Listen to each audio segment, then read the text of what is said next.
if the Broncos win this game, I don't want to hear from Buffalo fans, you know what? If you want the bye to get healthy, then play better in the regular season. Yeah. You didn't win enough games. The Broncos won the right to play you on a short rest when you just had a tough game and you potentially lost some players and the Broncos got healthy. That is your penalty for not being as good as they were in the regular season. So if the Broncos win, that potentially could be a reason. But you know what? They earned that reason. I don't want to hear any of that.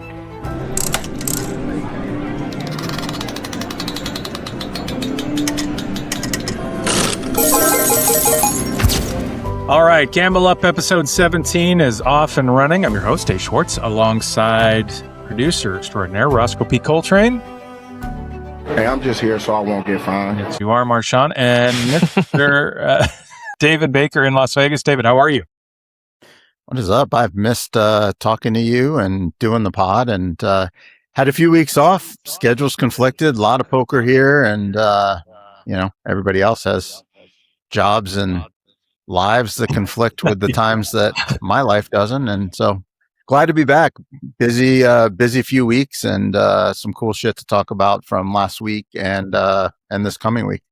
Well, the good news is we didn't take the important weeks of the NFL off. We were there for the first couple of yeah, I mean, we do this for fun. Just for everybody who knows out there, we don't get paid. We're just doing this for fun, and when we can do it, we do it, and we're going to keep trying to do it. So we are off and running for January, and we're going to keep going through. We are open to get paid, though. If yes. You're out there and you're a sponsor, or you want to help assist the show. Will we take any sponsor? Is there a sponsor we would say no to? Actually, there actually might be. I can think of one. All right, so let's jump into the poker, David. You brought it up. There's been a lot of poker being played, and you have been in the middle of it. And Poker Go, it's such a fabulous poker entity. We talk about it all the time. Kerry Katz and the crew, everybody over there, all the people we love are over there, and they do a fantastic job for the game of poker. And you were there for the Last Chance series. That is a series of 10K. I think there were 6 events, 10K freeze outs over at the Aria at the Poker Go Studios. Now, it was called Last Chance because it was the last chance to qualify for the $1 million free roll. Is that right, David? Yeah. So, shout out to Tim Duckworth and Donnie Peters and Remco. Don't forget Remco, Brent Hanks, all those guys over there. But Tim and Donnie really headlined the tour portion of it. And for those who don't know, it's the Poker Go Tour is trying to make a high-end tour that's similar to the PGA Tour, where there's a lot of different events. And then just like the PGA Tour, they have an end-of-the-year FedEx Championship where you have to qualify by doing well in events throughout the entire golf season. The Poker Go Tour is similar. You have to qualify by finishing top 40 on their leaderboard.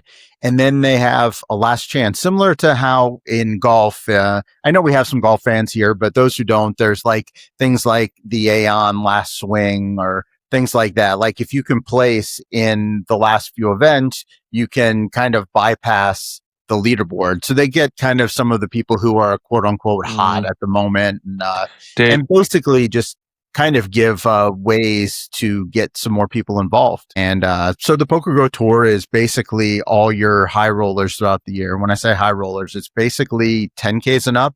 I think they might have a couple of 5Ks, but it's a lot of the World Series stuff, but mostly stuff that's played in their studio, the Poker Go studio. And it's pretty cool that they've reached outside of the poker world, and they've gotten some sponsorships and things to help support this tour. And so basically they have this $1 million that they add at the end of the year, and they play one tournament, and the top 40 on tour qualify. And I don't really play any of those events. I've played a few of the 5Ks, I played a few of the 10K mixed events, but only recently have I really started to get deep in the no limit. And they had a 6 tournament series, and I said, you know what? They're giving away 5 seats for the top 5 people on the leaderboard. I'm going to try a few of them. I'm feeling really good about my no limit game these days. How close were you to the qualifying when you decided to take that shot? I wasn't at all close. I had a really good year, but they weren't actually in events that PokerGo sponsors, because I don't play the studio events. The 10Ks there, I kind of felt like were kind of too tough for me, too big for me, whatever you want to say. I could always sell and do stuff, but my bankroll really wasn't supporting, a whole series of 10K events. And as much as I kind of, I kind of know my place, but, I've had some success in No Limit lately. I won the 5K seniors and I came in third at the 5K at the World Series. And I've had some other like good stuff. And I just kind of feel good about my game right now. And I'm like, you know what? I'm going to challenge myself. And so, yeah, I went in there and played. And I was like, I'm going to give the first few events a try and see if I can do anything. And if I can put together a cash and be able to kind of like free roll the series or something like that, then I will. If not, I was willing to put in like, 60K or something. They weren't freeze outs, just to clarify. They were re-entries. Oh, okay. So, Yeah. I fired a couple bullets in each event, until the last one. The last one, I only had to do one bullet, but sometimes you bust early, especially, these are great players and they're fast structures. So, you kind of have to take some stands and, it's hard to get off of some big hands that you get coolered. And if you take a beat, like, you don't really have a lot of time to recover. So. Yeah, I noticed how shallow it was, watching your final tables. Is that just to kind of get it over in, a limited period of time? They don't want to have it last too long? Or, they were really shallow at the final table. Yeah, the reality is like these guys, they want to gamble. Like, and I think it's a misnomer in the community that you think, oh, well, the structure's fast, it's all luck. And it's like, it's not. And even if it is, like, that kind of somewhat benefits people who are less studied. So I think you can kind of compete a little bit more. I kind of take like a little different approach than some people, and the way that I think about structures and game plans and things like that. Sometimes in these deeper tournaments, people think like, oh, I have all this time to wait, I'm just going to sit there and wait. And then you end up getting to a point where you end up inevitably getting down to your 10, 15, 20, 25 blinds, and you like have to go with hands. And then in these quicker ones, you think like, oh, I have to make something happen. Whereas I think if you kind of approach it opposite, you kind of work a little best. If it's a slower structure, you really have time to kind of press and put pressure on people, pick up chips by exerting your pressure, them thinking I can wait this time out, I can fold this hand. You just you can bob and weave a little bit more. In these kind of slower structures, I think sometimes people play a little bit too fast. They think they need to go, where you can kind of just sit back and like you just really kind of need a hand because they're going to kind of feel tied to their hand based on the shallowness of the stacks. So I kind of, my poker career has always kind of been about doing opposite, kind of reacting to opposite ways that people kind of think. And it's benefited me so far. And that's kind of how I approach these.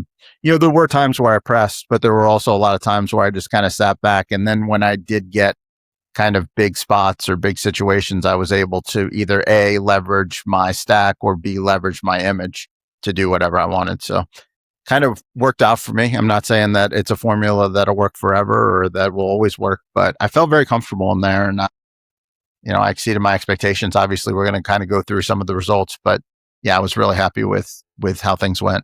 You sold some shares on PokerStake, which a lot of people are doing now. And when you're playing these big 10K series, as you mentioned, bankroll is a concern. So selling off, a lot of people are doing it. And it brings a bit of a wrinkle into it when you're qualifying for this $1 million event, right? The free roll. How much of this, if any, should be passed along to the stakees if you do end up qualifying for it? Because theoretically, the reason that you were able to do so was because they were there to stake you. It changes the EV calculation for sure for them when you go ahead and price it. And did you price it par? I don't know where you priced at as far as selling the shares goes, but maybe your thoughts on that.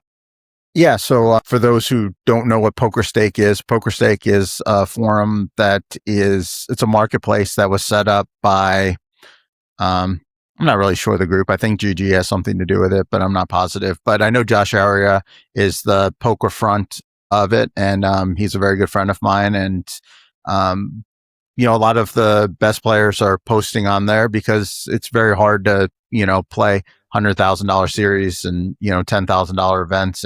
And for some of the smaller stuff too, if you're a smaller player, the variance is just high in tournaments. So yeah, I put each tournament up there. I just put a small amount out there and I sold at no markup because I just kind of wanted to give people who believed in me a chance to kind of invest. And also, I didn't know if I really had an edge in this field or not. But yeah, the free roll, the main reason that I played the series was to try to get in the free roll. And I probably wouldn't have played the series if I didn't sell some. I didn't post that you were going to get a piece, but for everybody who did buy a piece of every share, because the way I looked at it was every share was kind of went towards the prize pool because they kind of used the rake and things like that to kind of pay for the free roll. Everybody who took a piece of all of it and they took an investment in me to try to help me achieve my goal of making it, I gave them whatever their piece was of in the free roll. Unfortunately, we didn't cash the free roll, but I put it out there and I don't know. I always believe at the end of the day, you do what's right and you do the things that benefit people who believe in you and it comes back. And yeah, so that's kind of the way that I approached it. I've always felt like when I invested in people and they won things that because they wouldn't have gotten if I didn't invest in them, then, I should be entitled to some of it. That doesn't mean definitely think if you get like a corporate sponsorship or you get something for wearing a patch or something, that should be 100% yours. But if you win something that is entirely based on you being in that tournament, like a free roll or something like that, then I felt like the investors always should get a piece. And when I'm an investor, I want one. So when I'm the player, I want to give that back. So that's kind of been my stance on that always. PokerStake is super fascinating because it gives anybody a chance. It's like horse racing. You get a chance to bid on a horse and the horse that you like, you get to pick, is it for value? Who knows? I don't think everybody who's on PokerStake is always looking to try and scrape 1 or 2% of value out of it. They're doing it to, back somebody they watch, like you, David, or somebody else that they're fans of. It just makes it super fun. It's a great idea. It's super easy too. Like you can just deposit on there with PayPal and then you just buy it. And then immediately when the tournament's over, it like credits in your account. Before I had even cashed out, Josh had already paid out everybody. So yeah. And, it was, it's very easy platform and I'm not endorsed by them or anything. I'm just doing it from a point of view that I used it and like it. And, I think it's good. And yeah, it's a good chance to, and also if you're just a seller, like it's a pain to kind of meet people and collect. And they're like, oh, well, can you take this chip from this casino? Or, oh, can you take a Venmo? And it's like with this, you just, oh, can you come meet me and drop off my winnings? And it's just like, this PokerStake, you just do it. Like it's just all right there. And they make it very easy. You don't have to listen to people. You don't have to like go into a group chat and tell them your bad beat or your misplay or something like that. I just text Josh, busted my first bullet on bullet 2. He goes, good luck. And it's basically like, yeah, I don't need an explanation. So yeah, it's great. I like it from that standpoint of selling because a lot of times when people buy, they want to know all the details and stuff. And like, I'm trying to play, like I'm trying to focus. And so I like it. But yeah, it was a good way for me to take a shot at something that I wanted to do. And, if I do more stuff in the future, I'll definitely, post some things from time to time on there. So you mentioned you finished, or we did mention that you finished deep in a couple of the events, 2 out of the 6. And event 1, you got off to a good start there. And I want to ask you about a hand because you're down 3-handed. It's you, Jesse Leonis, I believe. And the guy who ends up winning it, Clemendang. Yeah, Clemendang. Yeah, ends up winning it. Yeah. So for those who don't know, I do well in event 1. I get down to 3-handed. I had chips, a lot of the tournament and kind of maneuver my way there. I didn't really have much sweat, but then we got down to 3-handed and had this interesting situation occur. So you're on 1.8. You're on the button. The big blind is 200,000, and you grab your big chips, I think, and you make it 1.3 from your 1.8 stack. So first off, I want to ask you about that. Instead of min raising or shoving, what was your sort of thought behind 1.3? Because putting your big chips out there seems to have affected how this hand played down. Yeah, so there's a lot of things that they're just little bitty things that I do, and some other people do, and just these little things that like sometimes 99% of the time it's not going to matter, but there's that 1% of the time that it matters. And one of those things is, when you have 9 blinds, or I think I had 8.5 blinds, actually, I had like just over 1.7. When you're on the button, any hand you play, you're just going all in. You have 8 blinds. You don't really have many min raise folds. You also don't want to min raise a lot of hands and then the big blind defends. And then they're basically leveraging your stack because they're going to just like fire a lot of flops. You enable them to see a flop with like 8-4 clubs, and then it comes 3-5-7, and then they just lead into you. And now you're folding out a lot of equity. There's just a lot of things that can happen if you've been raised off of 8 or 9 blinds. And if you go all in, which is like standard, you get to see 5 cards. But in my situation, I just basically raise big enough to let them know, hey, I'm all in. Don't re-raise me here pre-flop. Like a lot of times, like if you min raise, they might make a play with like king 6 of diamonds or something like that. Whereas like if you're forcing them to basically call, you're all in, they may not do that. And when you have a marginal hand like I did, which happened to be Jack 10 in this situation, it was definitely good enough to go all in, but I just put out enough to basically let them know I'm all in. But you really weren't, because but I really wasn't. I had 2 blinds behind. And the reason that I do this is for 2 reasons. One, if I go all in, then Jesse in the small blind, if he wants to play versus me and bust me, he has to re-raise. If he just calls, he leaves me 2 blinds. And then there are flops that I essentially might be able to save and give myself a last chance to get off of. Let's say I have, let's say I don't have Jack 10. Let's say I have 10-9 of clubs and it comes ace, king, 4 of hearts. And so I basically have no equity versus, a majority of his hands or things like that. Now I enable myself to fold with 2 blinds and maybe potentially run it up, or maybe just allow myself to hang around long enough for them to collide in a hand. Then also something also interesting can happen, which is what happened in this situation. I raised 1.3, leaving myself 400,000 behind.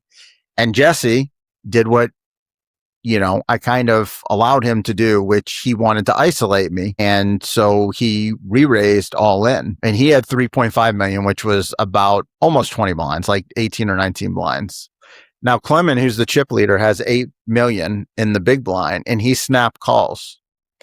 So now I'm sitting here, and while we're sitting on a pay jump, I have 2 blinds, which is essentially, I've basically raised myself where I'm out of the tournament either way. Like, I can call here and have to get lucky, or I can fold and hope that Clement called with a good enough hand, good enough to bust Jesse. And now me saving those 2 blinds allowed me to move up, which was a $50,000 pay jump and 50 more points on the leaderboard, which is also very important. And so I had to decide. Snap called, right? Yeah. I mean, it didn't really matter how long he took, because once I raise enough to say that I'm all in and Jesse goes all in on top, I know that Clement has to have a really strong hand to call here. So I think in this situation, it's kind of a trivial fold. Like I have Jack 10 offsuit. But now they turn their hands over because So I mean, so the situation is not going to occur like this most of the time, but the whole reason you do that is so that you can fold, because I think in this situation, Clement probably has the best hand between the 3 of us, the way that the hand plays out. So I should just be able to fold and get my, try to gain my equity by folding and hoping that Clement beats Jesse and I can get to second. But something weird happened in this situation, and they both thought that I was all in, and they turned over their hands immediately. I wasn't covering chips. I had a full stack of 25Ks. They were just both so excited to not have to. So this kind of thing in the high roller scene, like if you're not even in the high roller scene, but just if you're just a cognizant, nice person, good player, like when you get called, you instantly turn over your hand. Like they have respect for each other. We all have respect for each other, and we don't want to slow roll. And it's not like, oh, you turn your hand over first, I turn and they both are just like, oh, let me show you I have a good hand. And they turned over their hands, which now put me in an interesting situation because I hadn't acted yet. I didn't even wait. Like it wasn't like I even had time to wait and think. Like they pretty much turned their hands over. And Jesse has pocket 9s and Clement has ace king. So now I'm in a situation where I have 2 options and we're playing on a shot clock. So I only have a limited amount of time to break this situation down. I have two options. One, I can fold, which essentially I'm folding myself out of the tournament. There's a lot of money in the pot. There's like over 5 million in the main pot. And then there's going to be a side pot between them. If I call that 400,000, I have a chance to win that 5 million plus that's in the center. And I'm right in the thick. And your hand plays pretty well against those two hands. Yeah. And my hand plays pretty good. It's not like I'm up against kings or something like that, or aces or jacks or something that Jack 10 doesn't play very well versus. I'm versus ace, king, and nines. So I have two options. I can call in this situation, which I'm definitely getting the right price. There's no question about that. I have like 28, 29% equity, maybe 30%, and I'm getting like over 10 to 1 on it. But here's the interesting situation. For me to stick around in this tournament, I have to win the hand. I have to beat both of them. For me to beat both of them, most likely what is going to occur is Jesse's going to win a side pot. Because the easiest way for Jack 10 to win this hand is to flop turn a river, a jack, or a 10. And if that happens, that means the nines are most likely going to hold up versus ace king. It's very hard for Jack 10 to beat ace king while at the same time ace king beats two nines. Because for ace king to beat two nines, they're going to have to hit an ace or a king. And if they hit an ace or a king, I'm going to have to hit trips or two pair, which is very difficult for that parlay to occur.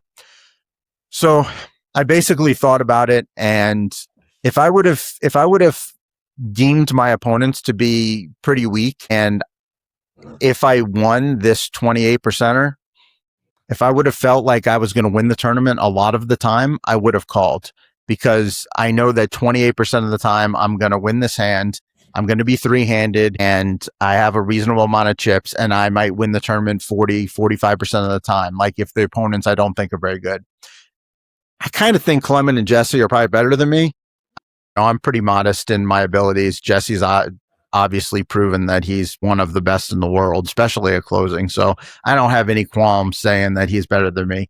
And people don't know Clement, but from what I've played with him, I think he might be right up there as one of the best in the world as well. So I'm not under any preconceived ideas that I would be a favorite in a three-handed match versus these two. So I decided to recognize my immediate equity and just fold, because half the time Clement's going to win and bust Jesse, and I get second place, which is an extra 50,000. So my real equity is like 25,000, because half the time I'm going to get it, half the time I'm not. And also I have like the hidden benefit of potentially being able to double up, even if I fold here and get, or even they might cooler each other and get aces versus kings or something the next hand, or things like that happen in poker. So I decided to fold. Kind of mixed. I think most people said that they would call in my position, and I fully understand and endorse that opinion. I'm glad I didn't. I would have lost, and I would have gotten third, and instead I got an extra 50K. So that was kind of cool. 50% of the time it works every time. Yeah. Event 5, you end up getting a heads up as well after you bust Chino.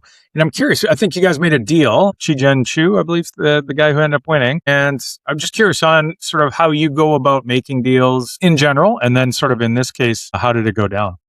I really don't make deals very often. I would say I honestly can't even remember the last deal I made. I mean, maybe I think like 8 or 10 years ago. Oh, wow. I was playing heads up with a friend at LAPC, and we were close, and we were just like, there wasn't much money. I was like, let's split the money and play for the trophy, because we both really wanted the trophy. So we played super hard. I think that's the last deal I made. Even like LAPC, I was offered a deal and I didn't take it. None of the World Series events I've really been offered anything, and I don't go out of my way to offer.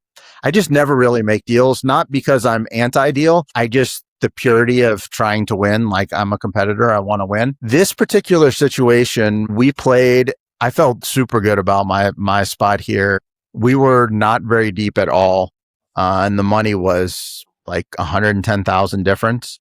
I had him all in with 5 outs with 1 card to come to win the tournament. He got lucky. He hit the 5-outer. Then I grinded him down again. We got back even. And then we were just sitting there and we did a count, and we had the exact same number of chips, and I don't even think we might have had like 20 blinds each or something. And we knew that it was basically going to come down into just like some sort of flippish type situation. And I just asked him, I said, hey, you want to just take a little bit off top and give it to second and still play like for a lot? And he was like, yeah, sure. So it was supposed to be like 180 for second. I made it 210. It was supposed to be like 180 and 280 or something. And I think we made it like 250, 210 or 260, 210. And I don't mind doing that. I want to play for stuff, but playing for 110,000 when we're like 20 blinds each. And we ended up having probably like 8 or 10 runouts.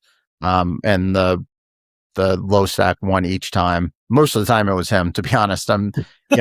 He was a great guy and he played good, but I kind of had the best of it, which that's kind of poker. I mean, there have been times, where I've won where I haven't been the best player or even had the best of it, I guess. I don't even know if I'm a better player or worse player than this particular gentleman, but there have been times where, I've gotten it in bad and won multiple times. And this time he got it in bad and won a few times, and that's fine. That's just poker. It's not a big deal.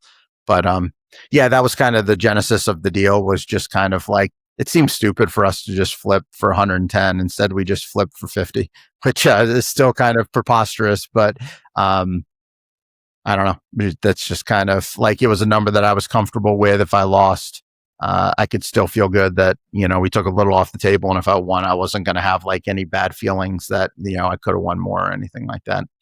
So you've had some success. You mentioned you don't really play a lot of the PokerGo 10Ks and above very much during the year, except maybe in this spot where you thought you might be able to qualify for the free roll. We're starting a new PokerGo season up again.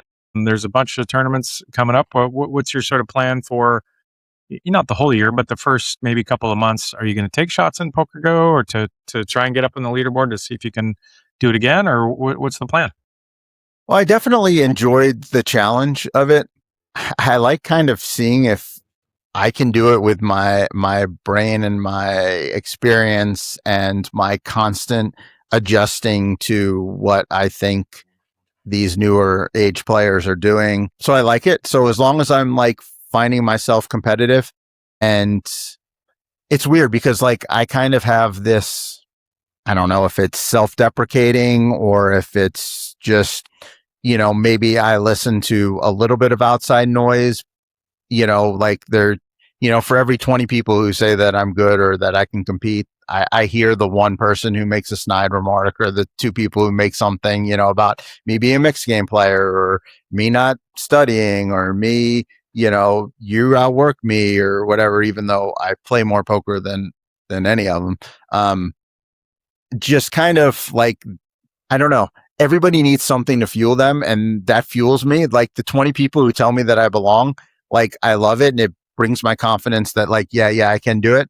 But the one that like throws me over the top is like when I hear a snide comment or something, or when I see people talking about like, oh, can you believe that he bet 64% on this flop? Like he's only supposed to bet 25 on that texture. And it's just like, when I hear that stuff or when I hear somebody say something, it's like, okay, like, I don't know. Everybody needs something to get them going. And, like we're both football fans and everybody who watches and listens to the show is a football fan and everything. And it's like these coaches just find these one-off comments that it's like, oh, these guys say Vegas says you're an underdog. And they're like, oh, I'm not an underdog, and it's just like everybody finds like that one thing to fuel them. And that's what fuels me.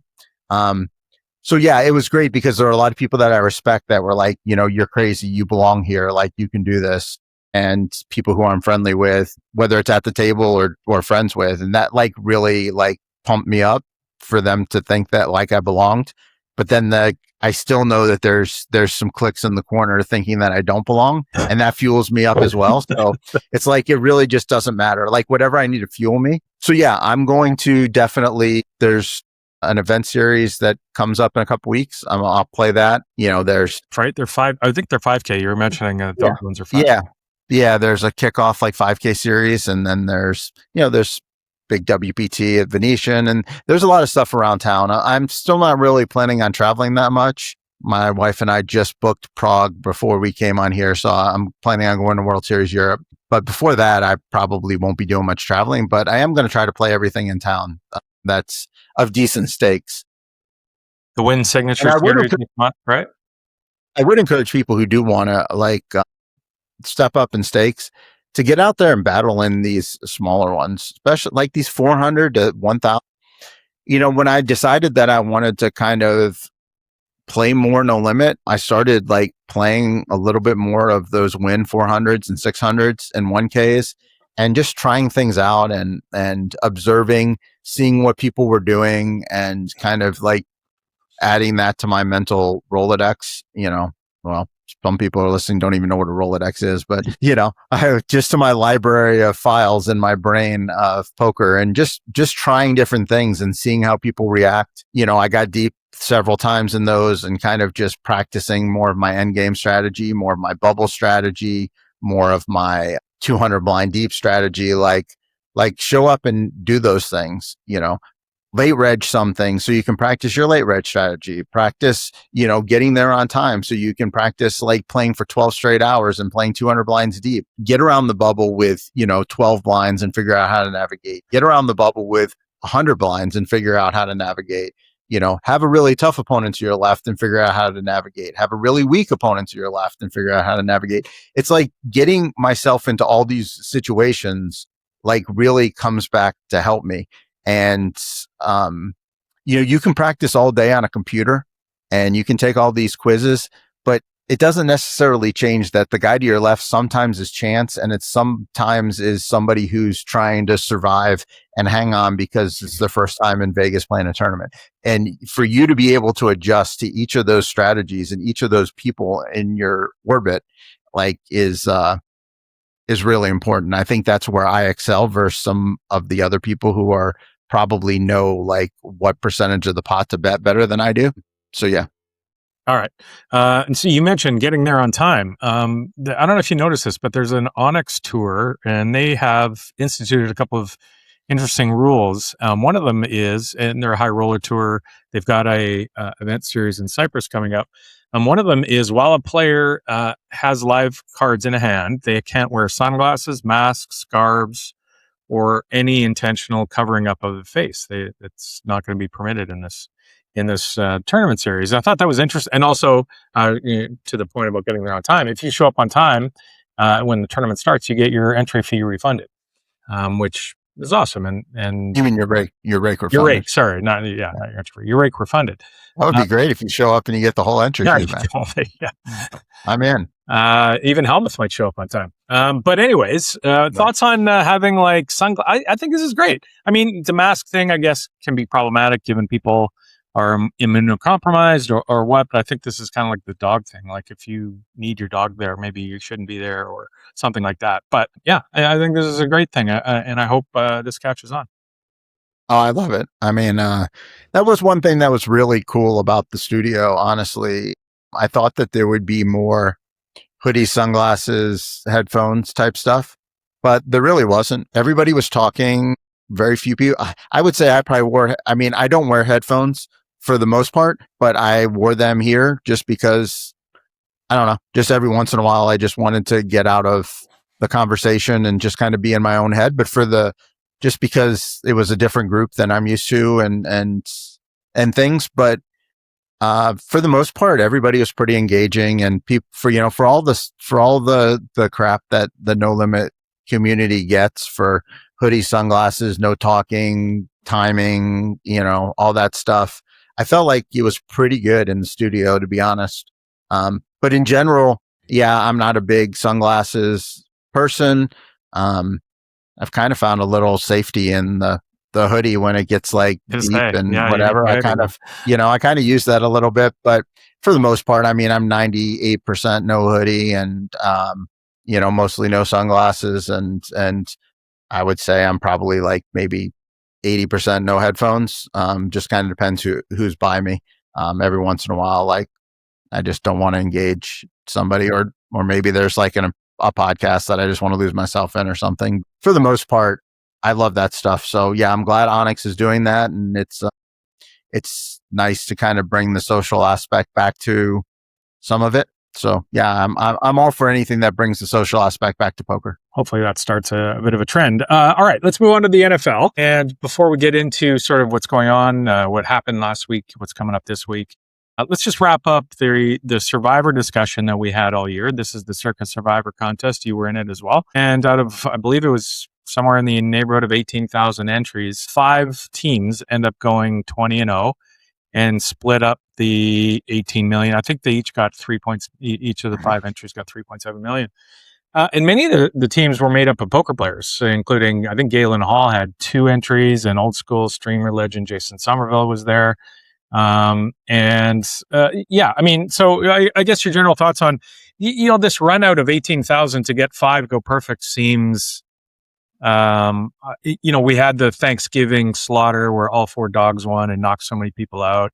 And then we got down and 5 end up going 20-0. Like if you would have asked me 18,000, how many are going to go 20-0? I would have had hundreds, I think, probably. Only 5 make it. What kind of run out is this sort of in your mind, dude? Yeah, I don't think we'll see this again. I think this was definitely an outlier that only 5 made it. I mean, you really needed some massive leverage upsets to happen later in the season. Obviously, when they happen early, like it's fine because so many of those people, like when 30% of the field drops week 1, it's like, oh, well, 30% week 1 and 30% week 15. It's not the same because when you're week 1, the 30%, almost all those people are going to find little spots to lose at other points along the way. So I think that, just where the big upsets happened, obviously Thanksgiving, and then there was a very high leverage spot where Tampa lost late in the season when there was a lot of the remaining like 40 people had them or something like that. So I definitely do not think we will see 5 again. I would definitely bet the over next year.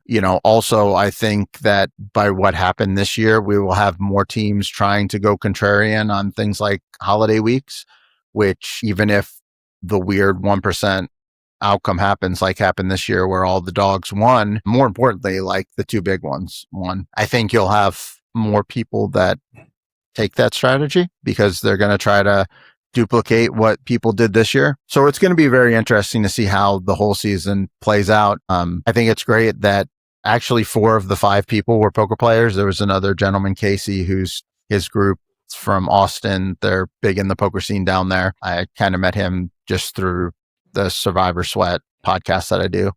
But seemed like a great guy and a good group of people that they had there. Galen and his group had 2 of the entries, and then Jason assisted one of the groups and won 2. So that was cool to see. There were also a ton of poker players who didn't cash. Yeah. So they were like, oh, a poker player. It's like, it's just kind of random how like that worked. There was tens of thousands, maybe not tens, but there were multiple thousands of entries put in by poker players that did not win. I put in a lot of them myself, so I know. So yeah, it just happened to be that the poker players had a good run out. It also happened to be where, their strategy worked this year. Outliers happen all the time.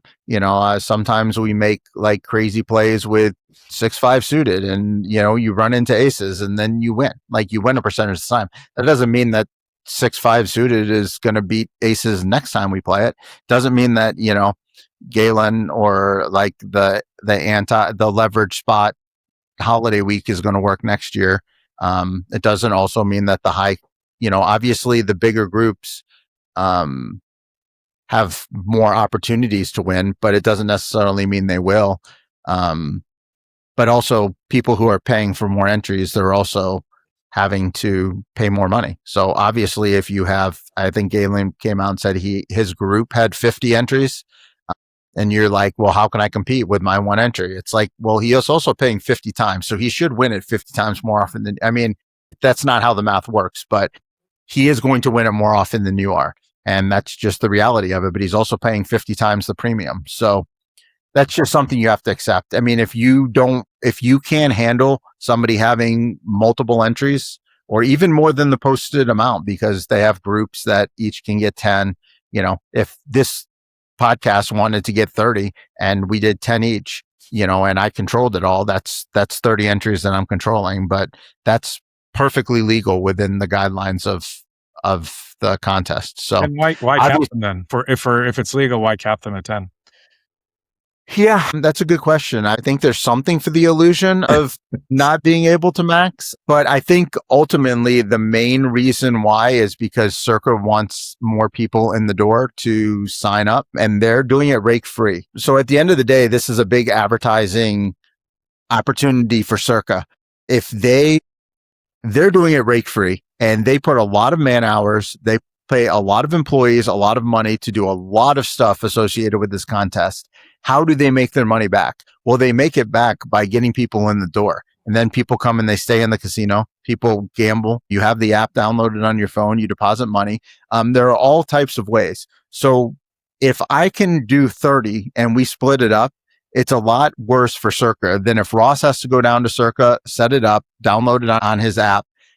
And Adam, you have to go down to Circa and do yours. So I think it's a fair compromise for us as players to be able to get the rake-free service that Circa offers to run this contest. But at the same time, we have the small inconvenience of having, to have multiple people sign up right on our behalf, I guess.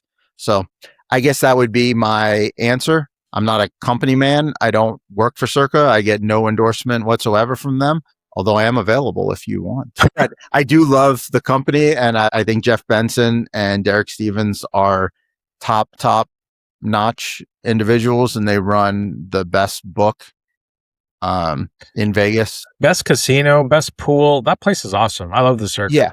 They do everything. They do everything right, and they've earned their market share, and they've earned being the leader in this contest. And if you want to be in a single entry only contest, there are some available. Westgate had a K1, which I think it was either 1 or 2 max entry, and a lot harder to do things in groups and things like that. And if you want that, that's fine, and that's great. And go out and win yourself 150,000 by beating 75 people or whatever the number is. I'm just throwing numbers out.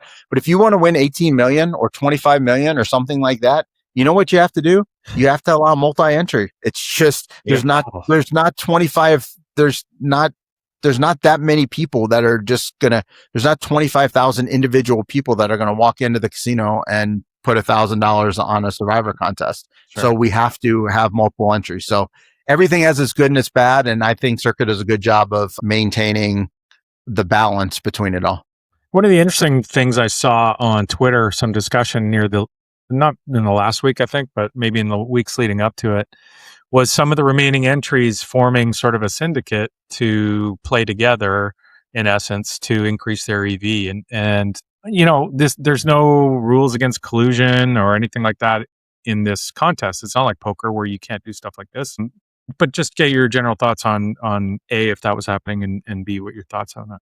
Well, I mean, it definitely happened. I mean, there's zero doubt that there was some sort of deal made and the Christmas slate to give the people who did not have the best available pick an opportunity to battle against the teams that did have the best available pick. I mean, it's just obvious it happened. Like there's really no debate on that. So explain it like in 5, how that worked. Because I don't. Okay. So basically, you have to keep teams available for Christmas, and throughout the year, the look aheads on the Christmas lines were different, and people thought that, they would keep the Chiefs, they would keep Washington, they would keep Dallas, they would keep Detroit, they would keep Minnesota, like all these teams available.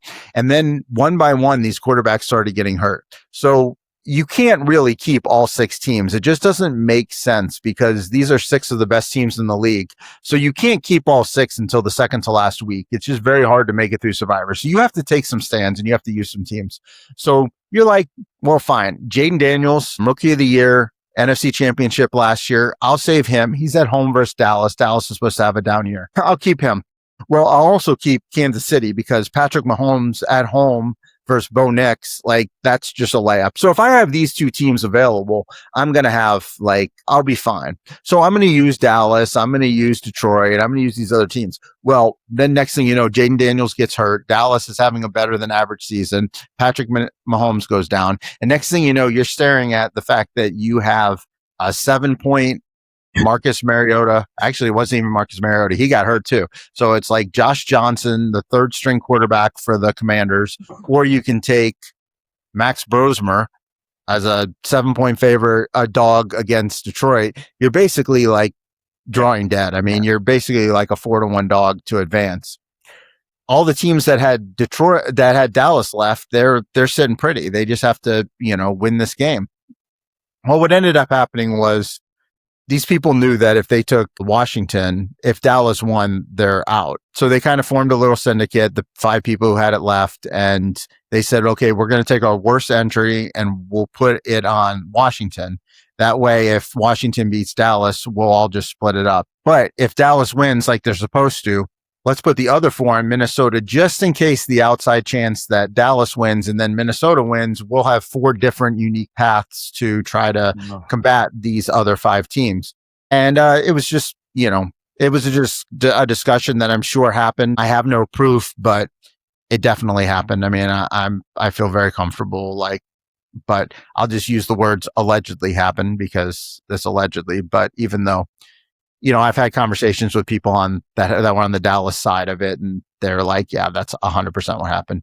And it's what happened because Galen was probably the smartest person in the contest, and he put both of his entries on Minnesota and neither of them on Washington, and he would have never not split the 2. That's just an obvious split part if you're playing by yourself. So anyway, that's actually what happened, and it worked out perfectly for them that Dallas won. And probably what would happen is 2 or 3 or 4 of them would have been out if they were playing individually because they would have had Washington, because it's the clear leverage spot against Dallas. You only need one thing to happen for that. But anyway, Minnesota ended up winning, Dallas ended up winning, and then these 4 had 4 unique paths to go down to try to get through the last 2 picks, and a couple of them made it, and they sort of split it, some sort of equity deal. I don't know if it was weighted or not, but it feels dirty, but really, I mean, it's not against the rules, right? Look, I talked to somebody who ended up winning it on the Survivor Sweat show, and he had the Dallas side of it. And he said, you know what?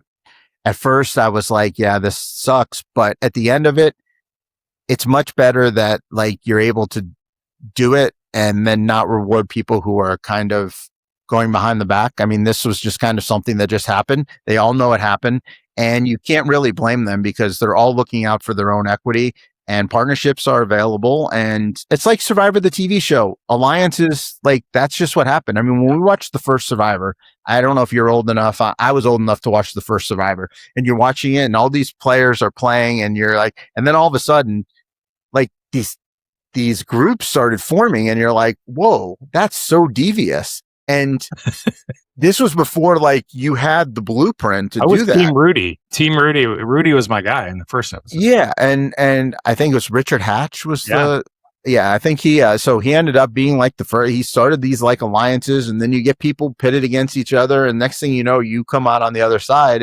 and yeah, it's just that's just how it's going to be, and you just got to know that going in. But the plus side of it is, the blueprint has now been laid out for you. There are ways that you can go about things and figure out ways to make this profitable for yourself. Yeah.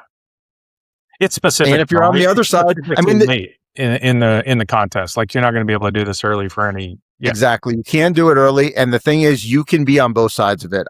1 year you might be the team who kind of is on the bad side of it, where you have teams working against you, but there are other times where you might be forced to be in that alliance yourself. And, look, the people who had Dallas and who didn't make an alliance, they got bigger shares. Multiple people in the alliance ended up losing. So, you think that each member of the alliance won 3.7 million, but they probably had to split some sort of percentage with the people who didn't. And, that's just kind of how it goes. I mean, it's part of the contest, and I would much rather be a little bit out front with it than it being a dirty thing, because it's not implicitly against the rules. So, it's much better to have things above board than you have things in poker where it's like, oh, well, this, the whole Renlin thing. Oh, he told, he suggested that maybe you should play this hand this way or whatever. And it's like, all of a sudden it's like, now we're clouding lines and, what's okay. And you're sitting at the table and it's just like all these, there's just no clouded lines. It's like, do what's in your best interest. Just pick a winner on your account. That's it. That's literally all you have to do. And if you want to share equity with me, that's fine. And if I want to tell you, screw you, I don't want to share equity with you, your entry sucks, I want to share equity with Ross, I can go do that. And that's fine. So, yeah, I think it's totally cool and it's fine. And it's just a different way we're going to have to approach the contest. It reminds me a lot of the World Series making deals or trying to make deals at the World Series of Poker. Like, they block any deals being made. They won't facilitate it for tax reasons, whatever.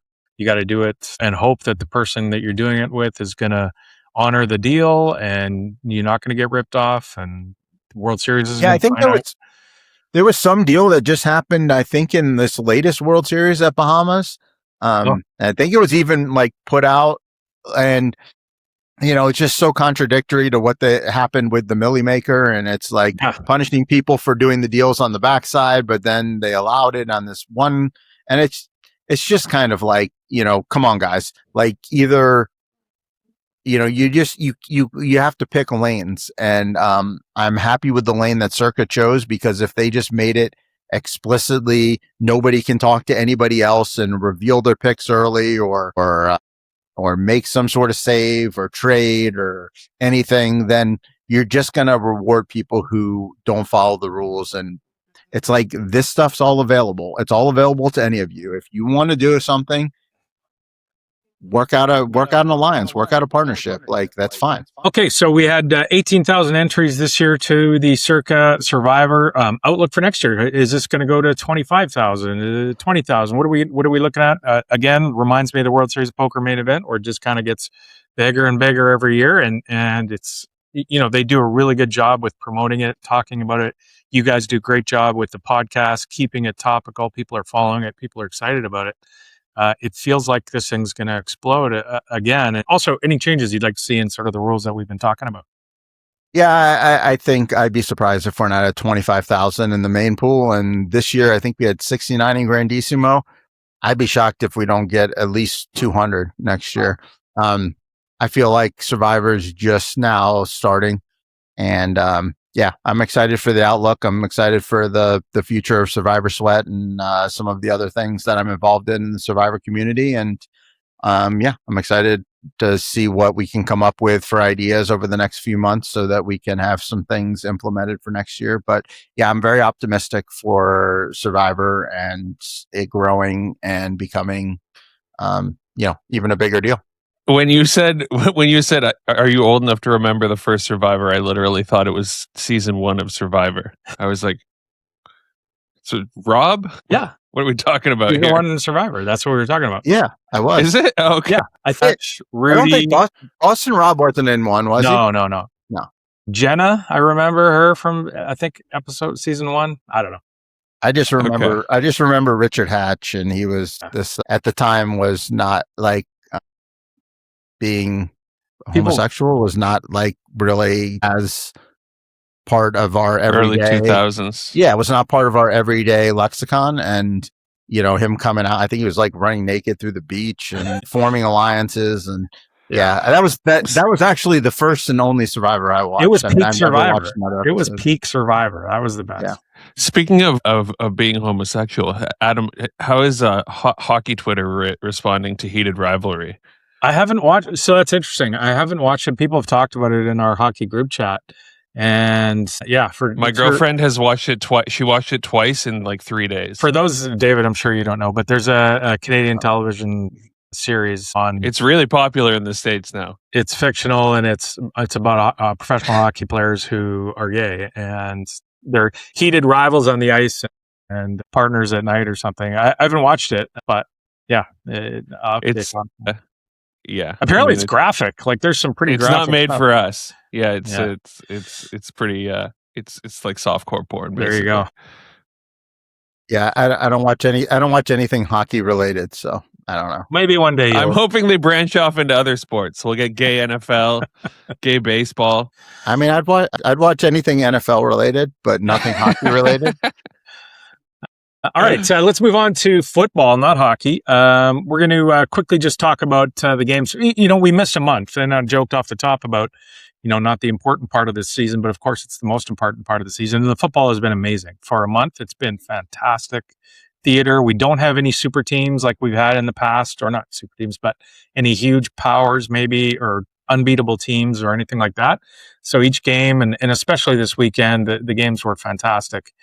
To watch, David. I'm sure you would agree with that. They were just back and forth events and full of rookies doing well, rookies making mistakes, drops, coaching, the whole bit. We had great theater this weekend, I think. And so just to sort of quickly go through a couple of the games and talk about what stood out for you.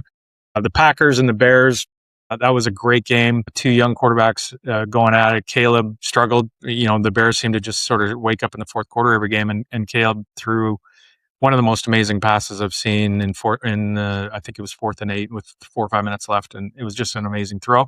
And a couple of drives late for touchdowns that won them the game and beat the Pack. First off, that game you had to enjoy watching that. Yeah, I mean, that was a great game. I've been a big Caleb supporter from the beginning. When he came out, I said he was generational, and I thought that he was going to end up being one of the greats. And look, last year was very disappointing if you were a Caleb fan or a Caleb truther or whatever. But I think it just proves coaching is a reasonable portion of a quarterback's success. I mean, Matt Eberflus was a stone cold disaster, and Ben Johnson's come in and he's revitalized and made Caleb into the guy that all of us who think he's actually really good can be. But I think we're just we haven't really scraped the surface. I mean, we're basically 1 year with a coach at this point, and he's doing great. I mean, he's already has his first playoff win. He's in the second round of the playoffs, and he's a winner, and he's figured out how to get things done. And yeah, I really liked it as a Caleb supporter. And I think sometimes with these young quarterbacks, we're like, these aren't static. Like, just because a guy is not great at something now doesn't mean that he doesn't have the potential. When you have the skill set that Caleb does, the sky's the limit. Will he reach it? Will he turn out to be Patrick Mahomes II? Like, who knows? But I know what he isn't is what people thought he was after last year. How good he gets, I don't know.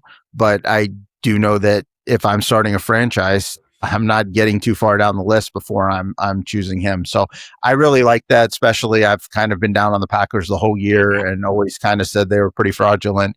So to see that, I will say I did kind of think the Packers were going to do it this week. So that was one game that I was wrong on multiple games this week. They got pretty close. They got pretty close. And at the end of it, I don't trust Jordan Love to be elite. He's a guy that he does some things well, but I just don't trust, and I don't think he's got the it. I could be proven wrong, but I don't think he does. So it was kind of good on my end to see Caleb do it and Jordan not, because I've been pretty vocal about that. So just being right on that in this one particular moment doesn't mean I'll be right over the entirety of their career, but it was kind of cool for a night to be right on that one. Also, LGBTQB1 is the funniest nickname of all time.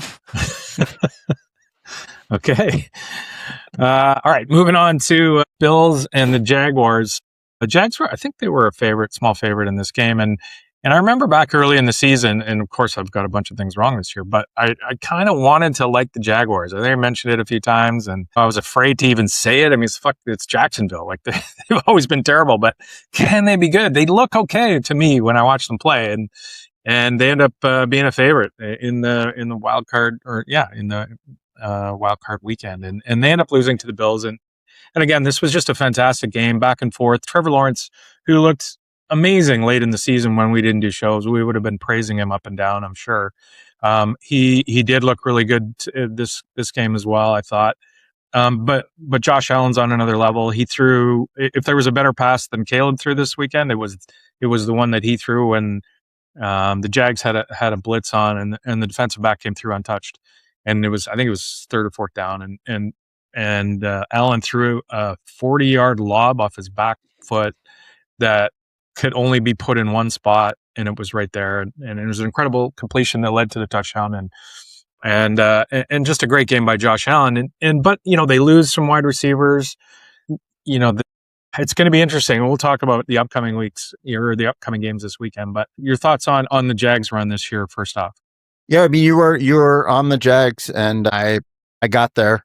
It took me a little while, but I always liked Liam Cohen. I thought that him and Ben Johnson were both fantastic hires and going to be fantastic coaches, and he was. The thing that I thought was so funny about this game, you just never know, like when you tweet things, like really what's going to take off and what's not.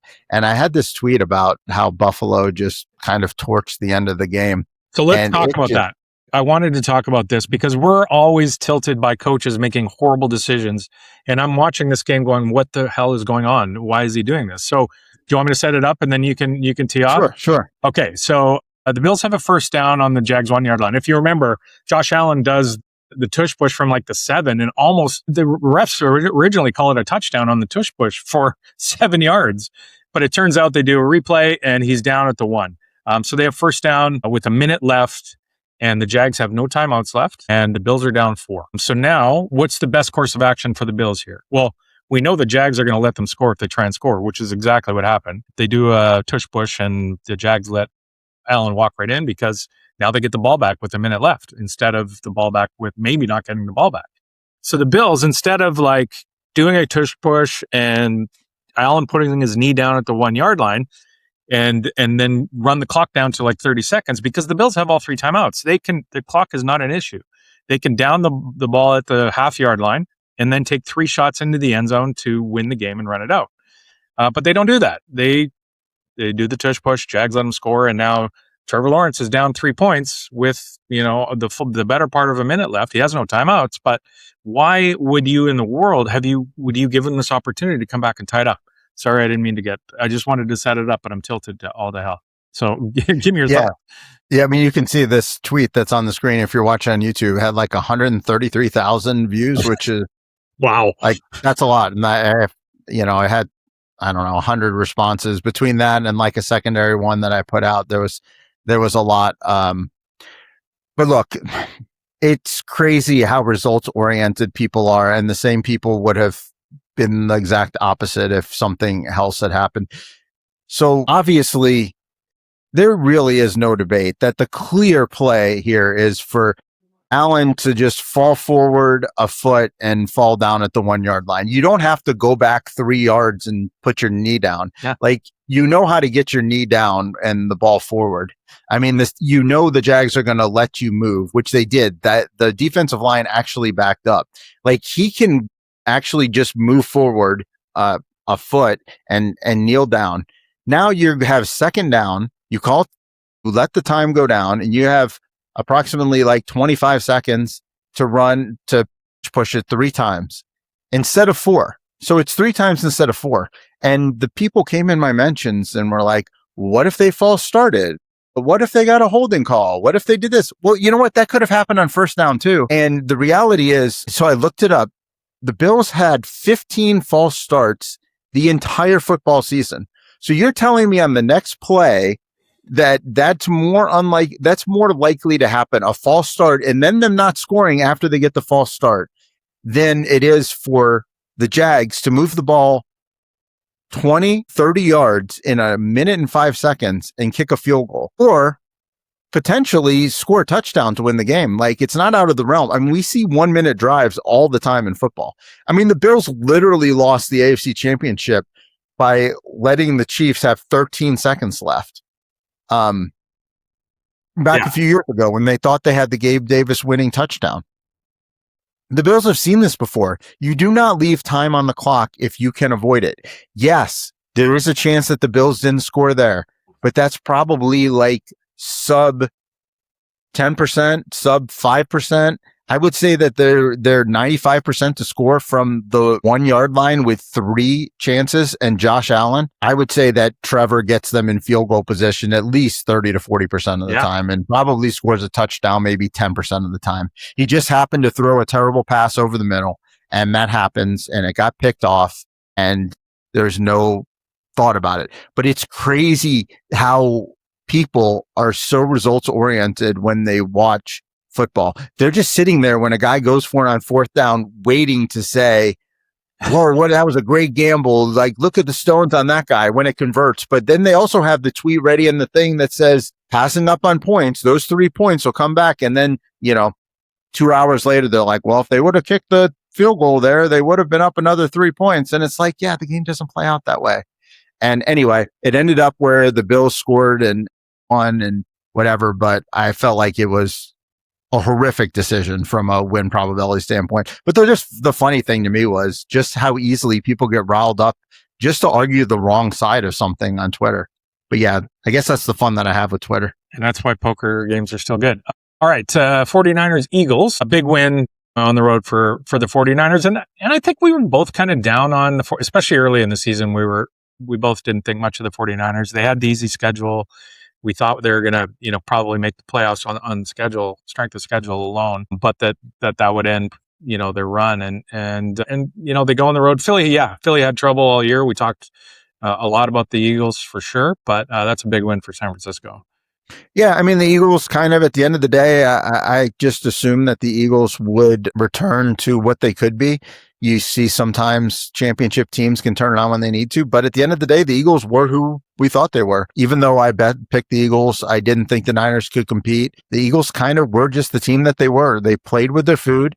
They just hoped that they could get every defensive stop and that a couple field goals and killing the clock. I mean, basically, Philly just played the entire game for the whole season, like they're playing 4 corners back in basketball before the shot clock. Just trying to eat the clock up the whole game and then just score enough to win. And it's not really how football is played these days. And you have a smart coach and Shanahan, and they did enough to do it with a very undermanned staff. Yeah, I think goodbye to this boring Eagles team. And based on what we have left, I think it's pretty exciting. We have 8 teams that all have cool storylines. We don't have the same old Chiefs. We don't have the same old Eagles that a lot of us find boring. I know Chiefs fans love it and Eagles fans love it and whatnot. But I think for the most of us, we were just kind of tired of Mahomes and the Chiefs and kind of tired of this Hurts Sirianni bullshit. Yeah, as a fan of football, I'm pretty excited to see some new teams, some new blood, kind of like in college. It's fun watching Indiana and Ole Miss and Miami and play instead of, the same old Alabama, Ohio State. So I think we're kind of seeing that in the NFL. And yeah, so I think this next round is going to be pretty cool. Also not there are the Steelers, and the Texans D was as advertised, smothering, and might have put Rodgers into retirement for good. That game was a complete defensive domination. Great to watch. CJ wasn't good. Careless with the football. Don't know how far they can go with him playing like that, but their defense can win football games. Yeah, I mean, good riddance to Pittsburgh. I mean, another team that I think the majority of us, we've seen plenty of. And they always seem to get these primetime games and give us these slop fests with, big tight ends catching 7-yard passes and Aaron Rodgers' stupid face on the screen. So, I mean, he was cranky the whole game. They were up. He was looking mad. That's good. I mean, we're so happy I don't have to watch another Steelers game this year. It's great. We have no villains left. There's no people we hate. All the teams I enjoy watching now that are left. Yeah, everybody's left. So everybody's fun that's left. We should have a fun Super Bowl regardless. Also fun for me because, I mean, a lot of people hate my favorite. So yeah, let's jump right into this week where we get to see the one and only. Quickly mention the Chargers and the Pats. The Pats, their D also played quite well. Shut down Herbert, hold them to the 3 points, which is amazing. A lot of talk about. Yeah, I mean, the Chargers kind of, like, at the end of the day, they weren't able to mask their biggest weakness, which was offensive line. And, I don't know, people want to just say Herbert sucks and Yeah, I mean, it's hard to argue that, that he has not delivered on the biggest stages. I believe in Herbert, and I still think he'll have his day, but it's harder and harder to defend. I mean, he didn't play a very good game and the line was terrible. And, yeah, I really didn't get a whole lot out of the Patriots. I mean, the defensive scheme was nice and Drake did enough. And I like Drake. I think he's a great quarterback. So nothing negative to say on him. But yeah, I think this was just kind of a game. I mean, it's just kind of, the Patriots did enough and Chargers did nothing. And yeah, be interested to see what these Patriots can do this week and potentially the next week when they're getting full rostered teams. Yeah, it'll be interesting. All right, so let's jump into this weekend. We've got 4 games, obviously. Bills at the Broncos. The Broncos are 1.5 at Mile High. Wow, it's a tough spot. I think I've seen a lot of people out there saying on Twitter anyway that the Bills are going to come in and win this game, and I just see the Bills banged up on their wide receiver for sure. I know that the Broncos are going to get after and give him less time to throw the football and contain him and do all the things that they're really good at doing. And Josh is going to have to, and he's banged up too a little bit, I think, and he's going to have to get balls out quick and find little spots and scramble and do all the things that he can do. But man, it's going to be tough for him this weekend. Yeah, so I mean, obviously, I have a lot of thoughts on this game. I mean, first off, I want to just say that, if the Broncos win this game, I don't want to hear from Buffalo fans, you were injured, and if we played full, you know what? If you want the bye to get healthy, then play better in the regular season. You didn't win enough games. The Broncos won the right to play you on a short rest at their home when you just had a tough game and you potentially lost some players and the Broncos got healthy. Yeah. That is your penalty for not being as good as they were in the regular season. So yeah, if the Broncos win, that potentially could be a reason, but you know what? They earned that reason. So I don't want to hear any of that. The way that the Bills win this game is Josh Allen is super Josh, which potentially could happen. I think that he very easily might be the best player in the NFL and the most impactful and the best, but he's going to have to be superhuman. The second way that they could win it is Sean Payton just kind of pisses down his leg a little. I have noticed that there has been a lot of times where he gets a little too conservative. He doesn't trust Bo completely, just tries to take the air out of the ball, kind of like the Eagles do. And yeah, I understand the reasons why you have a young quarterback, but I think Bo is best when you kind of let it rip. And if he makes a mistake or two, that's fine. I can live with a mistake or two if he's also ripping the ball downfield because he does have the ability to make big plays. We've seen Mims over the top. We've seen Franklin over the top. We've seen Ingram getting the ball in space. We've seen this jumbo package where RJ Harvey, gets the ball on the circle route and the screens. There are a lot of things that he can do, but if we're going to have to try to move the ball 3, 4, 5 yards at a time, running this screen bullshit that they do, needing to be perfect for 14 plays down the field, it potentially could go south. That's the way that I feel that the Bills win this game. The Broncos can win this game a bunch of ways. I mean, the defensive line can get pressure on Josh. We saw the Jags got a lot of pressure on him. And if they can contain him, I don't think they have the weapons downfield to win this game. I think the Broncos are better basically everywhere. Obviously, another nice tweet that I put out, a nice troll tweet, was that the Broncos are better at every position outside of running back. And oh my God, that one got some great traction too. I got like 50,000 views on that one. You knew that was happening, no? Yeah, of course. Like people who don't know, you forgot about quarterback. No shit. I know Josh Allen's better than Bo Nix, but yeah, also Bo Nix is ending his second year in the league and Josh Allen's like year 7 or year 8. So yeah, I mean, obviously the best quarterback in year 8 is probably going to be better than a quarterback that was the 6th quarterback off the board in year 2. It's just like, yeah, obviously I know this, but yeah, it's great. I love rage baiting. I love rage baiting the Twitter, the Twitterverse. It's like, that's like my favorite thing to do these days. Nice. But yeah, I think that the Broncos can win this game a myriad of ways. I think defensively they can just stifle Josh. Well, they're They going to get don't really after him. They are, like you said last week, they got after him. It's going to. They've rested for a week, and they're. Yeah, I mean, I feel like the only way that they really can exploit this Broncos defense is throwing deep patterns to Keon Coleman. I know Keon has been out of the limelight for the Bills. He's not been active sometimes, but he does have the big playability. He is a big body, and Riley Moss will, probably be on him. And there is, he has been known to commit PIs. So that could happen. Obviously, we could have a big get James Cook day, but I don't know. I feel like this Broncos defense is good enough, and the offense, hopefully, Peyton will let them eat. Last year, they played in the playoffs. They went up 7-0. The Broncos did against the Bills, and then Peyton just basically turtled until it was too late. And I hope he goes back and watches that game. That was one of the worst coach games that Sean Payton's had, in my estimations. I hope he had a year to think about this, and he goes out and he let the ball fly.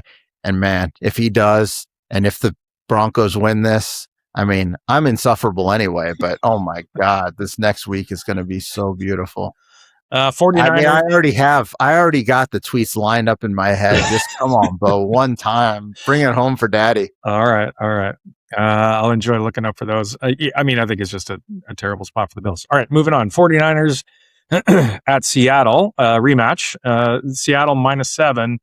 49ers coming off of that big win we talked about. I think, is Kittle out? I think Kittle might be out. Kittle tore his ACL. He's out for a long tore his time. ACL. Okay, so he's done. It's obviously the CMC is there, and they'll have a replacement tight end. Who's the backup again? In Jake Tongas. Tongas, yeah. So I mean, the offense has been good at times for sure, and they have CMC, so they have a couple of ways to beat you. But man, Seattle's good, and at home with a rest, just beat them and smothered them. Really, the defense just totally smothered the 49ers in that game. They didn't score a lot, obviously, Seattle, but they didn't need to. I think this is a real tough spot for the 49ers as well. Yeah, I mean, I didn't believe in the Seahawks to start the year, and I believe in them now. I mean, I have believed in them for a while, and I really liked the Seahawks against the Niners 2 weeks ago, and the Seahawks came through that game clean, and it was an easy win, and they haven't played anybody since. And since the Niners got beat up by the Seahawks, now the Niners had to go to Philly, play outside, play physical, play emotional, play shorthanded, and come back. And now they have to play this defense. I don't really see how this San Francisco defense is going to stop Seattle. They just don't have the bodies right now. No Fred Warner. I mean, Trent Williams, if he's healthy, like, that's definitely a big addition that they didn't have 2 weeks ago on the offensive line. But this is just an undermanned unit, under-skilled. Tired, on the road in a terrible spot in everything. The only thing that they have is they have a fantastic coach that can work schemes. And I mean, I will be on the Seahawks. I'll be laying the points. I mean, people think they look at this line and they're like, wow, that's high, 7.5 points. But if you think back to 2 weeks ago, Seattle was laying 2.5 at San Francisco. Well, let's say there's a 2.5 point home field advantage in the NFL just across the board. It's probably like 2.5, depending on the place, but Seattle's definitely on the higher end. Well, let's subtract 2 points for the San Francisco home field. That brings it in a neutral field to 4.5. Now you're putting 2.5 points night game in Seattle. That add 2.5 to 4.5. That's 7. Now you're talking about a rest edge. That's got to be worth at least 0.5 point to a point, or if not more. I mean, I think if anything, this line's a little low. So 7.5, I think, is fully fair. And I will be taking the Niners here. If you don't feel comfortable laying the points, if you want to tease them with the Hoosiers or something like that, I think that's a Ross type play. You can take Ross, pay attention.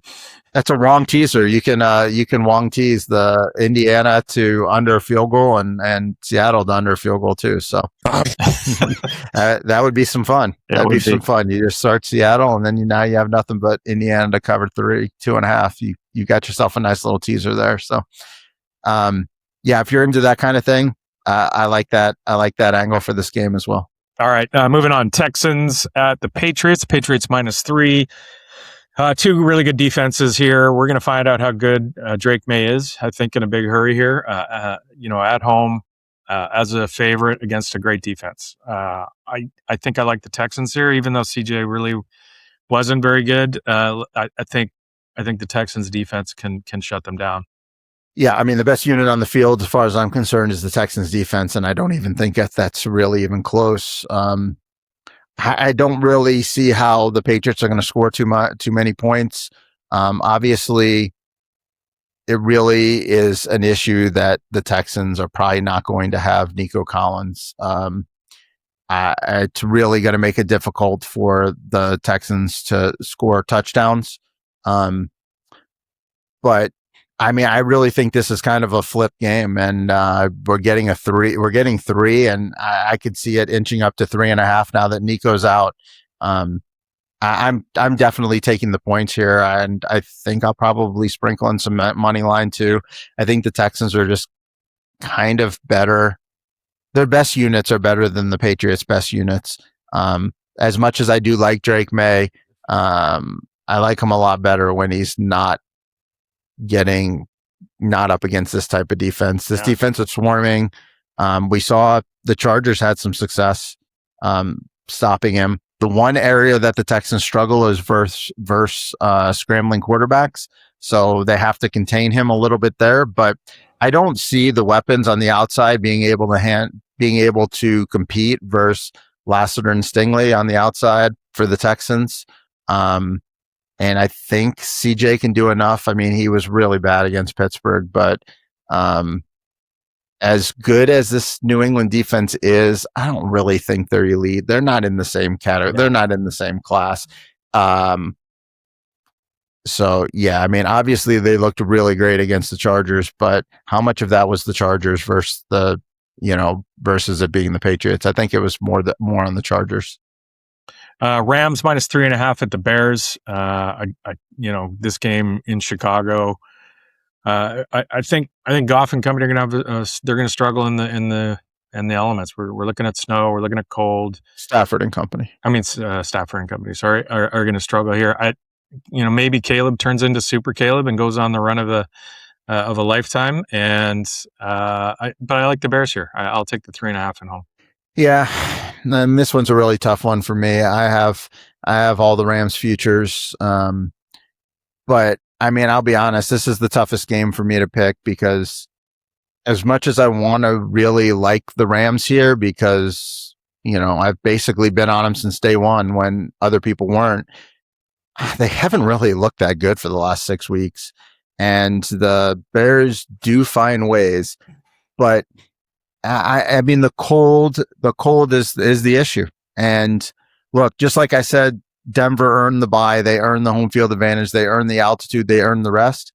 Well, the Bears earned this home field advantage as well. So, if this game was in LA, I'd be happy to be laying a touchdown with the Rams, but it's not in LA. It's in Chicago. And, I don't really know how the Rams are going to be able to throw the ball in that cold, but they did play okay against the Eagles last year in the snow.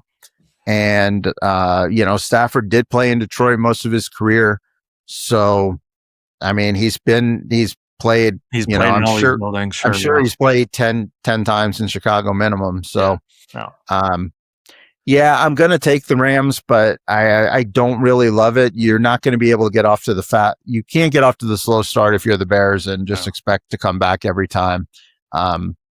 It won't shock me if the Bears do pull the upset, though. But my official pick will be on the Rams, but I'm not in love with it. Just quickly, do you think there's any value in any of the Super Bowl lines? I look at the Seahawks plus 280 to win the Super Bowl. I'm thinking you could probably parlay the money line and get better than that. Yeah, I think that's ultimately what you do is you just kind of project your best path forward and how it plays out, and you can just Google money line parlay calculator, and that's kind of how I kind of figure it out. Like, I want to play more on Denver, but then I just look at, okay, well, they're pick 'em this week. They're going to be a pick 'em probably at home versus the Patriots, and then depending on who they play in the playoffs, they'll probably be like plus 140 or something, and I plug that in the calculator and I see if it's bigger or less than what they're offering. And I haven't really found anything that I love yet. I think if I was going to take one spot, I could see taking Houston, to be honest, because if they play well versus the Patriots, I think that they might, if they look good and if Nico comes back, I could see them being a favorite versus the Bills at home or a pick 'em versus Denver. And I think Denver is kind of a tough matchup. I think that the Texans would be a tough matchup for the Broncos. And then in the Super Bowl, you get that defense. I don't know. I mean, that defense against Sam Darnold, I kind of like it.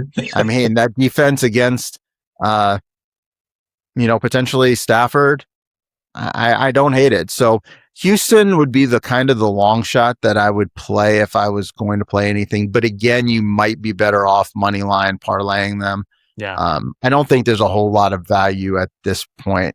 The way that it does become value is if you kind of see, like if you really like the Bears or something, then you could potentially get some value on like Seattle because you think that they'll be a bigger favorite against the Bears than they would be per se, versus the Rams or something like that. If you see upsets happening, that's kind of the way that you could do it. But I think I'm probably just going to kind of go game by game. I already have significant exposure to Rams and Broncos both getting to the Super Bowl. So I'll probably just stay steady.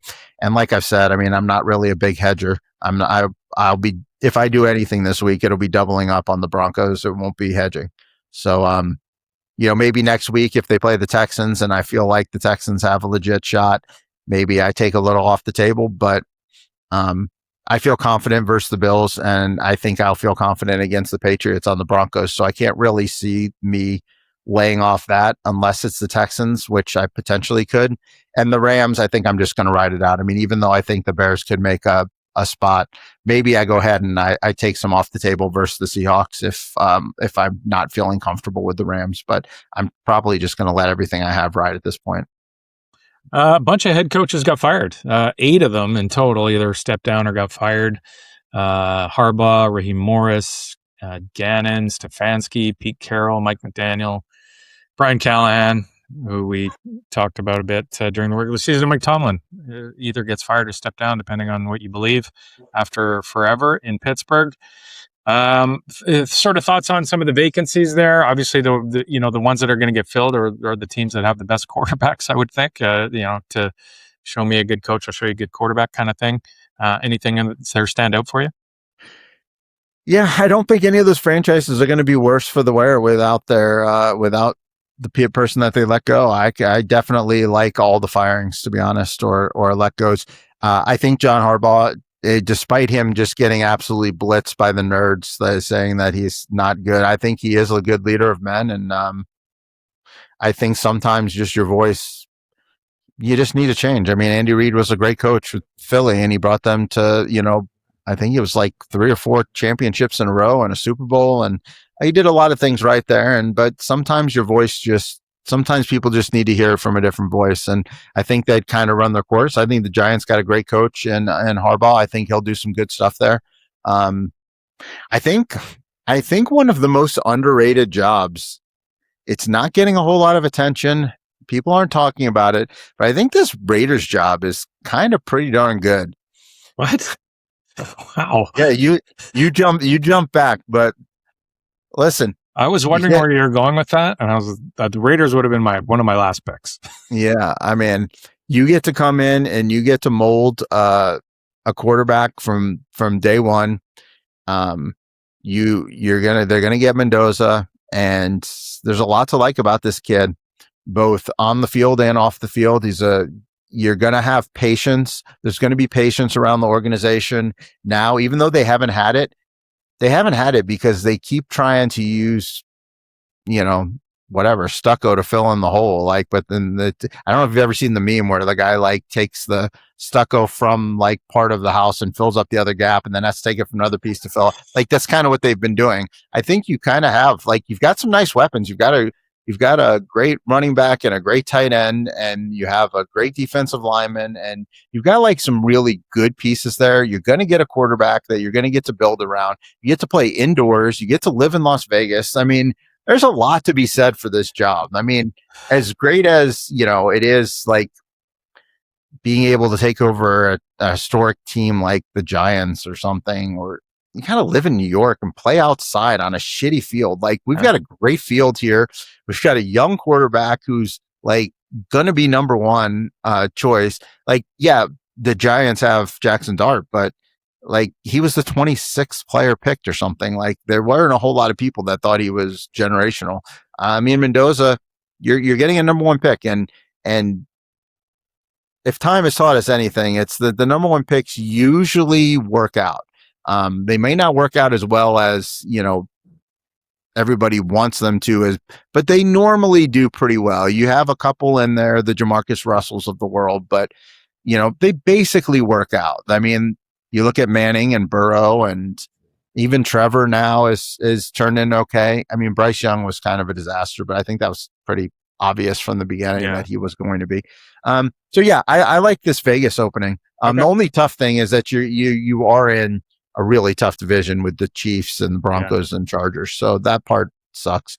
I mean, the obvious one, the Falcons, is a great spot just in general. You get to play outside in a bad division with, with Bijan and Drake London. I mean, obviously the Falcons are the creme de la creme opening, but I just chose Raiders as being an off the wall one that, might make you jump back. It did. I don't think Pittsburgh. I think Pittsburgh's got to be the worst. I mean, they have nothing really to build on. Cleveland's got to be there too, no? Yeah. At least Cleveland, you got Myles Garrett, but yeah, you really don't have you got TJ Watt in the other one. Yeah, there's not a whole lot in Cleveland. You got to play outside in a crappy cold stadium and live in Cleveland with no quarterback. Yeah, it's not exactly desirable. All right. Sorry, go ahead. Yeah, I think Stefanski could be a nice hire for the Raiders or Falcons. I still think Stefanski is a pretty good coach, and I think getting out of Cleveland's probably going to be a positive for him. You threw out a tweet, and you mentioned we were recording today and asked if anybody had any questions. Should we get to a couple of those? Yeah. So we'll have a couple First questions. off, one of my favorite people in poker, although I'm probably sure I've never met him, but it's Len Ashby. And if you want to follow interesting poker people on Twitter, at Zen of Len, he's an amazing follow on Twitter. Great stories, long-time grinder. And I believe he's the one who told my favorite story ever in poker, the Sean Perry story, where they were betting on who was the dumbest person in the game. But anyways, that aside, Zen, he writes, the other night in the Texans game, they were up 11 in the fourth, and the Steelers had to punt. The punt was going to land on the 10, and the returner tried to catch it, almost muffed it, and then landed on it. I want to know how it's possible for the returner to think he should field this ball, and that the coaches to even put a returner back there. It's literally the only way they could lose the game, muff the punt, and I see this happen 10 to 12 times a year. It's my question. I've been asking it for 20 years. Again, this is just simple stuff, and they get it wrong all the time. It's amazing. Len and I talk from time to time. We play poker together and we text back and forth. And our favorite thing is like when there's 12 seconds left and a half and the guy fair catches the punt at like the 15-yard line when you're just going to kneel on it. And it's like, what are you doing? Like Only even the 1%. Yeah, it's like literally 0% good. But I mean, these coaches are just so unaware of situational stuff. It's crazy that like we're at this point. I understand like 20, 30 years ago, like some of this stuff hadn't been thought of yet. Just similar to like poker, like obvious things that are obvious today were not even thought of back then, 3 betting or continuation betting or down betting or all these different things. In football, it's like, we've kind of solved that, like, just don't fumble the fucking punt. Like it's not very hard. And yeah, obviously we laugh about that. And yeah, I mean, it's crazy when you see things like that. The Steelers have like basically 0% win probability or 1% or whatever. Obviously there's some. And then you're fielding punts where like just turning the ball over there, like that's the only way you can lose the game. So yeah, I know that was that obviously some of our favorite stuff to do is criticize the coaches, and like that kind of stuff just gets swept on. Like nobody even thinks about it until it goes wrong. Yeah. It's just like with Bill's thing. It's like, well, yeah, of course he scored there, but luckily we have some smart people on the internet now that can call out that stuff in real time. And don't field punts when nothing good can come of it. Who's the best coach in the league with this stuff? Who doesn't make these mistakes? Yeah. I struggle to think of any that don't make these mistakes from time to time. Yeah, I don't know. I mean, obviously, McVay's the best coach overall, and Shanahan, but they do some weird stuff in game too. There's some weird stuff that happens. Yeah, I don't know. I'd have to think about who does the least dumb shit. That would kind of be like the kind of that'd be the new category. Not who's the best coach, but who does the least dumb shit. This is where we're at. Yeah, I mean, I think we definitely need to have that list. We need to have that thought because I'm like running through the litany of names in my head, and I'm having trouble like coming up. I don't know. Vrabel does mostly good stuff, but then we saw him like kick an extra point when they were up 12 to go up 13, and Shanahan did similar. And it's just like, when you're up 12, you don't go up 13, you go up 14. I think it was when they're up 4. Maybe they were up 4 and they kicked the extra point to go up 5 instead of try to go up 6. Right. Just like this kind of stuff is just like, this stuff solved. Like you should not be making these mistakes at this point. Wesley Remmer, Stroud and May each struggled in the wild card round relative to their respective abilities. Which team, Houston or New England, needs their quarterback to step up more to advance this weekend against 2 strong defenses? I mean, I think May needs to step up. I think Houston can win with a subpar performance by Stroud just because the defense can do things to set up great field position.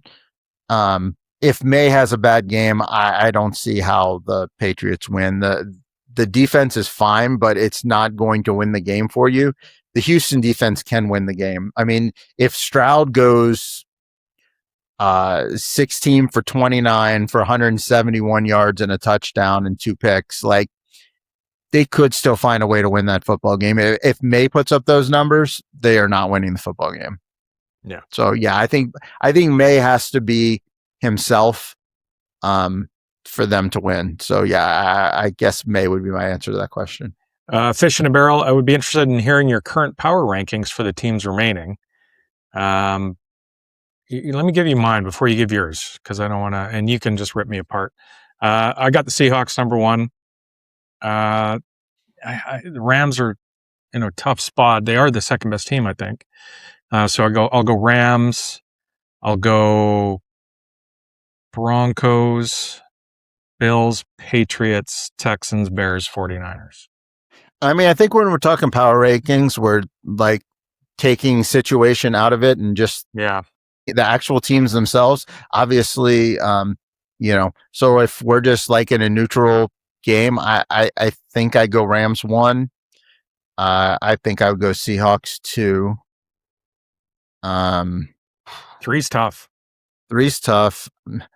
I think my 3-4 are Broncos Texans. I'm not sure what order. But I think Broncos Texans. I think I would go Patriots next. Then Bills? No Bills. The Niners are definitely last. I think Bills, Bears, Niners. Okay. I don't really think the Bills are that good, to be honest. I mean, they're the most scary because they have the one player on the planet that can just win the game by himself. Not on the planet, but the one player that's left in these playoffs, I guess, that can win it by. Stafford can't win it by himself. He needs Puka. He needs Devontae. Pat Surtain can't win the game by himself. Like, he still needs the offense to do something. Drake May, I don't think, can win it by himself. Josh Allen can win it. Yeah. So I think that's the only thing that makes the Bills scary. But just looking at these rosters and these coaches, I mean, I think the Bills have one of the worst coaches that are left. I don't think he's one of the worst coaches in the league, but I think he's one of the worst coaches that are left in the playoffs. I think they have one of the worst defenses that's left in the playoffs. They have the worst receiving core that's left in the playoffs. So, I mean, really, they have Josh Allen. And, yeah, I mean, he's as scary as it gets. But, yeah, that's my power rankings. I'm going Rams, Seahawks, Broncos, Texans, Patriots, Bills, Bears, Niners. Okay. Nathan writes, as unlikable as the Bills Mafia are, I still have them winning versus the Broncos run defense. Jags edge rush is superior to Denver, and even they couldn't affect Josh enough. My question, Bills run defense is weak, but has RJ Harvey impressed you enough that you feel he can take advantage? Yeah, I think RJ Harvey is good enough. Obviously, the run game is not the best for the Broncos, and that's the weakness of the Bills. But the offensive line is really good for the Broncos, and I think they can scheme up enough. I also don't think the Bills Mafia is annoying. I think there are a couple people that are annoying in the Bills Mafia, and there are a couple people that specifically who? Well, I'm not gonna, but there are a couple Twitter accounts out there that are a little annoying. But I mean, there's a lot of people that, I mean, I've always rooted for the Bills, so it's kind of hard kind of turning on them a little bit that I have this year. Do you like the table thing? I don't know. Is it the table yeah, thing? The table's good. I went to a game there. I went to a Bills Patriots game in Buffalo, and it was great. And, did you jump through a table? No, I didn't jump through a table. I was with the Gronks, to be honest. I stayed in the Gronk suite. It was pretty fun. Nice. Yeah. I like I mean, Brent Hanks is great, and DJ McKinnon, they're Buffalo guys, and so those you're pointing out that those aren't the annoying guys. I mean, the Buffalo fan base has suffered a lot. They have a lot. I would say they got to be one of the most tortured fan bases in football, not in sport, but in football, sure. Maybe in sport. I don't know. I mean, football is sports, right? I mean, well, you don't consider hockey a sport. I forgot. No, okay. I mean, it's a sport. It's just a fringe sport. It's like darts. It's like darts. It's like darts, or I don't even know, like cribbage or cabbage or what's cricket, whatever.